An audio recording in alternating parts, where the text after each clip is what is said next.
Bacaan dari Nubuat Maleaki. Beginilah firman Tuhan semesta alam. Lihat, aku menyuruh utusanku supaya ia mempersiapkan jalan di hadapanku. Dengan mendadak, Tuhan yang kamu cari itu akan masuk ke bait-Nya. Malaikat perjanjian yang kamu kehendaki itu, sungguh ia datang. Siapakah yang dapat tahan akan hari kedatangannya? Siapakah yang dapat tetap berdiri apabila ia menampakkan diri? Sebab ia laksana api tukang pemurni logam dan seperti sabun tukang penatu. Ia akan duduk seperti orang yang memurnikan perak, dan ia akan mentahirkan orang Lewi, menyucikan mereka seperti emas dan seperti perak, supaya mereka menjadi orang-orang yang mempersembahkan kurban yang benar kepada Tuhan. Maka persembahan Yehuda dan Yerusalem akan berkenan di hati Tuhan, seperti pada hari-hari dahulu kala, dan seperti di tahun yang sudah-sudah.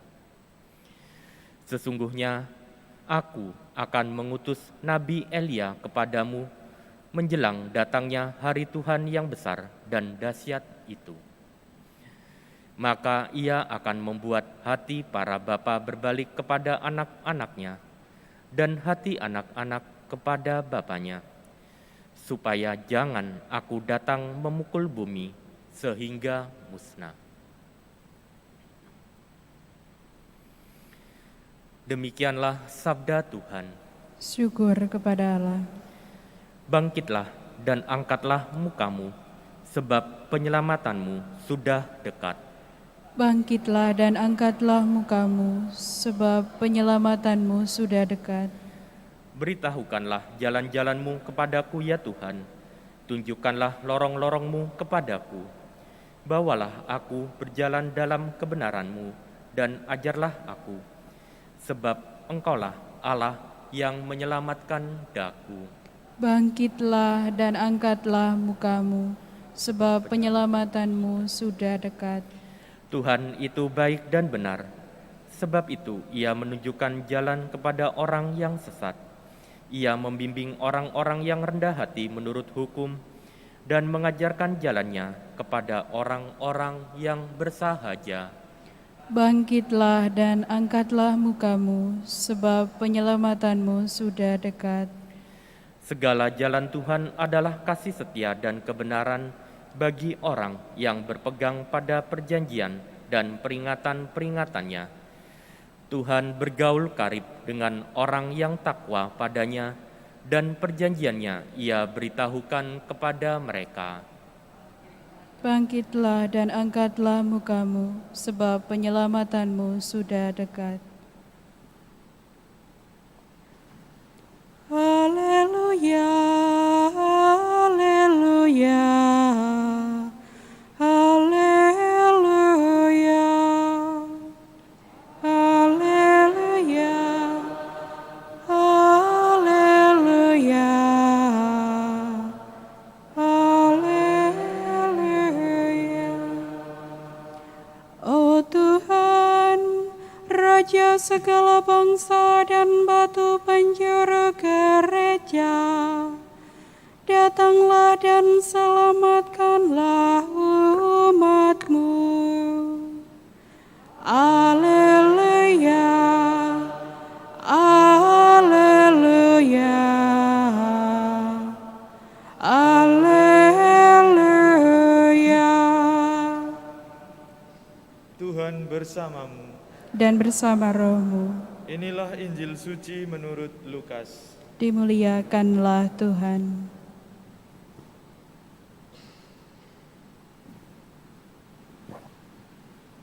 Genaplah bulannya bagi Elisabet untuk bersalin, dan ia melahirkan seorang anak laki-laki. Ketika para tetangga serta sanak saudaranya mendengar bahwa Tuhan telah menunjukkan rahmat-Nya yang begitu besar kepada Elisabet, bersukacitalah mereka bersama-sama dengan dia. Maka datanglah mereka pada hari yang ke-8 untuk menyunatkan anak itu, dan mereka hendak menamai dia Zakaria menurut nama bapaknya. Tetapi Elisabet ibunya berkata, "Jangan, ia harus dinamai Yohanes." Kata mereka kepadanya, "Tidak ada di antara sanak saudaramu yang bernama demikian." Lalu mereka memberi isyarat kepada bapaknya untuk bertanya nama apa yang hendak diberikannya kepada anak itu. Zakaria meminta batu tulis, lalu menuliskan kata-kata ini, "Namanya adalah Yohanes," dan mereka pun heran semuanya. Seketika itu juga terbukalah mulut Zakaria dan terlepaslah ikatan lidahnya. Lalu ia berkata-kata dan memuji Allah.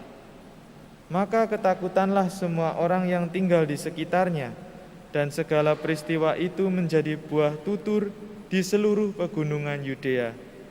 Semua orang yang mendengarnya merenungkannya dan berkata, "Menjadi apakah anak ini nanti? Sebab tangan Tuhan menyertai dia."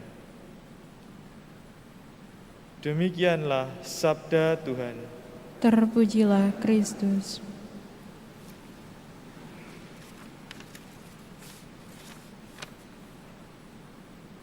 Saudara-saudari yang terkasih, William Shakespeare, penulis kisah Romeo dan Juliet, pernah berkata, "Apalah arti sebuah nama?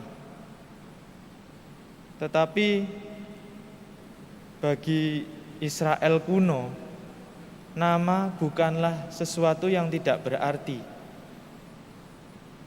Itu sebabnya bayi yang baru lahir biasanya diberi nama seturut nama ayahnya atau leluhurnya. Begitu pula yang terjadi pada bayi yang dilahirkan oleh Elisabet.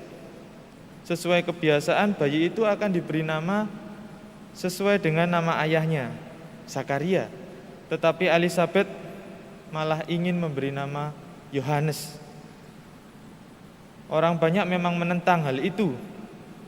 Lalu mereka menanyai Zakaria dan ternyata Zakaria juga menginginkan hal yang sama. Itulah nama yang diberikan oleh malaikat. Zakaria tidak mengikuti keinginan orang banyak. Zakaria juga tidak mengikuti tradisinya, tetapi Zakaria mengikuti malaikat Tuhan. Dan kepatuhannya itu membuat hukumannya berakhir. Kepatuhannya itu membuat kebisuannya berakhir. Sehingga bagi banyak orang kala itu kelahiran Yohanes Pembaptis merupakan suatu mujizat. Karena tidak hanya sekedar pernyataan rahmat Allah kepada Zakaria, tetapi juga bahwa Allah senantiasa menyertai anak itu. Nah, bagi Zakaria, berakhirnya kebisuan menjadi pelajaran penting untuk percaya bahwa Allah pasti menepati janjinya. Ketidakpercayaannya bukan menjadi penghalang bagi Allah untuk menggenapi rencananya bagi manusia. Maka dalam kebisuannya itu, Zakaria belajar untuk menjadi taat. Dari kisah Zakaria kita bisa melihat bahwa tidak mudah, khususnya bagi kita manusia, untuk percaya kepada perkataan Allah begitu saja. Meskipun malaikat Allah sendiri yang menyampaikannya.